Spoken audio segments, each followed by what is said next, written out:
शिव महिमा का चौथा अध्याय। साथियों, आपने पिछले अध्याय में सुना कि चंचुला एक शिव मंदिर में पहुंच जाती है, जहां पर शिव पुराण की कथा सुनाई जा रही थी। शिव पुराण की कथा सुनने के बाद उसके मन में वैराग्य उत्पन्न हो जाता है और वह ब्राह्मण के पैरों में गिर पड़ती है कि आप ही मेरा उद्धार करोगे। तो चलिए आगे की कथा जानते हैं।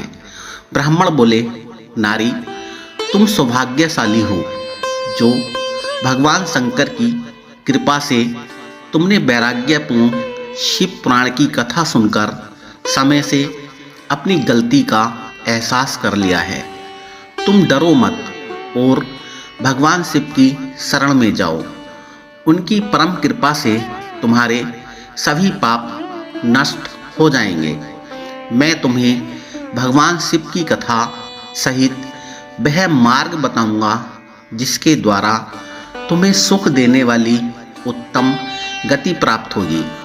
शिव कथा सुनने से तुम्हारी बुद्धि शुद्ध हो गई है और तुम्हें पश्चाताप हुआ है तथा मन में वैराग्य उत्पन्न हुआ है।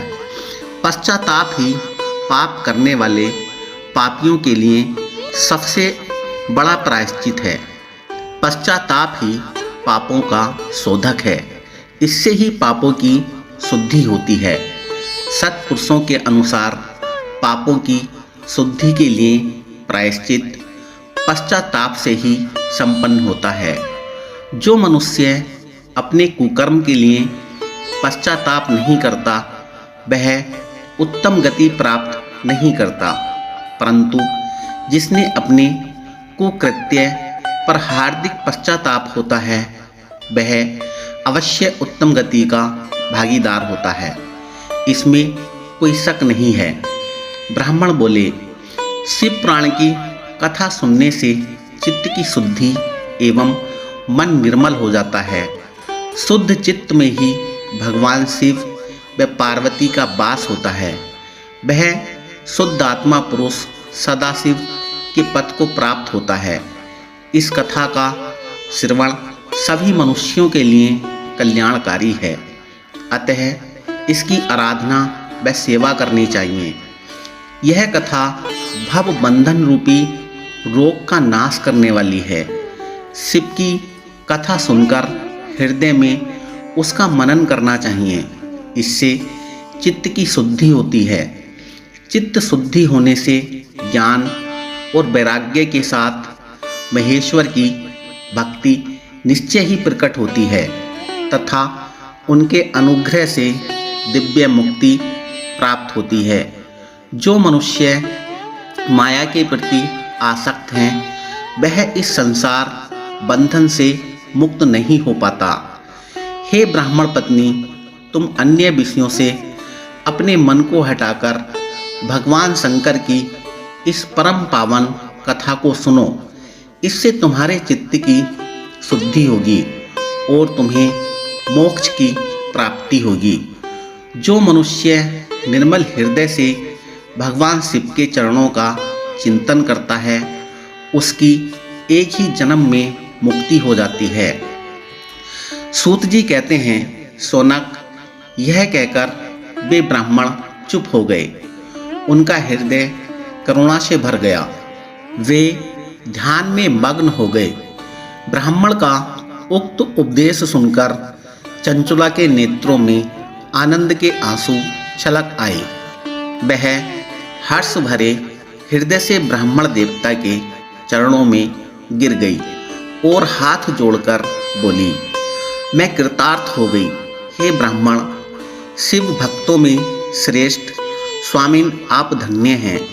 आप परमार्थदर्शी हैं और सदा परोपकार में लगे रहते हैं। साधु, मैं नर्क के समुद्र में गिर रही हूँ। कृपा कर मेरा उद्धार कीजिए। जिस पौराणिक व अमृत के समान सुंदर शिव पुराण कथा की बात आपने की है उसे सुनकर ही मेरे मन में वैराग्य उत्पन्न हुआ है। उस अमृतमयी शिव पुराण कथा को सुनने के लिए मेरे मन में बड़ी श्रद्धा हो रही है। कृपया आप मुझे उसे सुनाइए। सूत जी कहते हैं, शिव पुराण की कथा सुनने की इच्छा मन में लिए हुए चंचला उन ब्राह्मण देवता की सेवा में वहीं रहने लगती है। ओसो गोकर्ण नामक महाक्षेत्र में उन ब्राह्मण देवता के मुख से चंचला शिव पुराण की भक्ति, ज्ञान और वैराग्य बढ़ाने वाली और मुक्ति देने वाली परम उत्तम कथा सुनकर कृतार्थ हुई। उसका चित्त शुद्ध हो गया। वह अपने हृदय में शिव के सगुण रूप का चिंतन करने लगी। वह सदैव शिव के सच्चिदानंदमय स्वरूप का स्मरण करती थी। उसके बाद अपना पूर्ण समय होने पर चंचला ने बिना किसी कष्ट के अपना शरीर त्याग दिया। उसे लेने के लिए एक दिव्य विमान वहां पहुंचा। यह विमान शोभा साधनों से सजा था एवं शिव गणों से सुशोभित था। चंचला विमान से शिवपुरी पहुंची। उसके सारे पाप धुल गए। वह दिव्यांगना हो गई। वह गौरांगी देवी मस्तक पर अर्धचंद्र का मुकुट व अन्य दिव्य आभूषण पहने शिवपुरी पहुंची। वहां उसने सनातन देवता त्रिनेत्रधारी महादेव शिव को देखा। सभी देवता उनकी सेवा में भक्ति भाव से उपस्थित थे। उनकी अंग कांति करोड़ों सूर्यों के समान प्रकाशित हो रही थी। 5 मुख और हर मुख में 3-3 नेत्र थे। मस्तक पर अर्धचंद्राकार मुकुट शोभायमान हो रहा था। कंठ में नील चिन्ह था। उनके साथ में देवी गौरी विराजमान थीं, जो विद्युत पुंज के समान प्रकाशित हो रही थीं। महादेव जी की कांति कपूर के समान गौर थी। उनके शरीर पर श्वेत वस्त्र थे तथा शरीर श्वेत भस्म से युक्त था। इस प्रकार भगवान शिव के परम उज्ज्वल रूप के दर्शन कर चंचला बहुत प्रसन्न हुई। उसने भगवान को बारंबार प्रणाम किया और हाथ जोड़कर प्रेम, आनंद और संतोष से युक्त हो विनीत भाव से खड़ी हो गई। उसके नेत्रों से आनंद से आंसुओं की धारा बहने लगी। भगवान शंकर व भगवती गौरी उमा ने करुणा के साथ सौम्य दृष्टि से देखकर चंचला को अपने पास बुलाया। गौरी उमा ने प्रेम पूर्वक अपनी सखी बना लिया।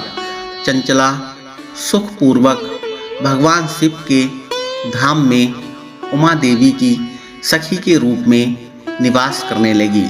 साथियों, अगले भाग को जानने के लिए हमारे चैनल को सब्सक्राइब कर लीजिएगा। वीडियो अच्छा लगा हो तो लाइक कर दीजिएगा। धन्यवाद।